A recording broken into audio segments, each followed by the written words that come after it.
বন্ধুরা, শুভ সকাল। আমি দেরিকার মতন আজকেও একটা ভিডিও করছি।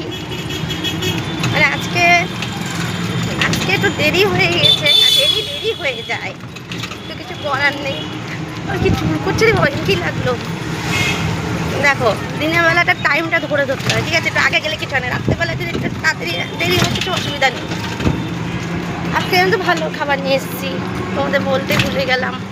আজকে আমাদের বাড়ির কাছে লাইয়ের গাছ হয়েছিল, একজনের বাড়িতে লাইয়ের পাতা হয়েছিল, বুঝলি তো। আর আমি সেই বলছি, মা বলছে দুধ মান করছে পাতা তুলে নিয়ে গেলাম, আমার লাইয়ের পাতাটা খুব খেতে ইচ্ছা করছে, আমি চুপ করে তুলে নিয়েছি। দিয়ে মাটা হয়ে গেছে চিংড়ি মাছের মাথা দিয়ে, দিয়ে মা বেটে দিল। এই দেখো লাল দিঘির ধারেটা দেখতে পাচ্ছ, নদীটা তোমাদের দেখাই, দেখো দেখো দেখো, এটা লাল দিঘি দিয়ে আমি যাচ্ছি এখন। তোমরা আমাকে সবাই লাইক করবে, কমেন্ট করবে, গরিবের পাশে থাকো, ঠিক আছে? গরিবদেরকে উঁচু করো, যেন ওরা একটু খেয়ে বাঁচে পেটে। খুব কষ্ট করে ভিডিও বানাই, তো আমরা চাই একটু তোমরা পাশে থাকো, একটু সাপোর্ট করো, সাবস্ক্রাইব করো। দেখো, কেউ তো নেই, স্বামী নেই, খেতে দেওয়ার লোক নেই, খুব কষ্ট করে মেহনত করতে হয়। আর এই লোক লজ্জা করেও লাভ নেই, সবার সামনে ভিডিও বানাই।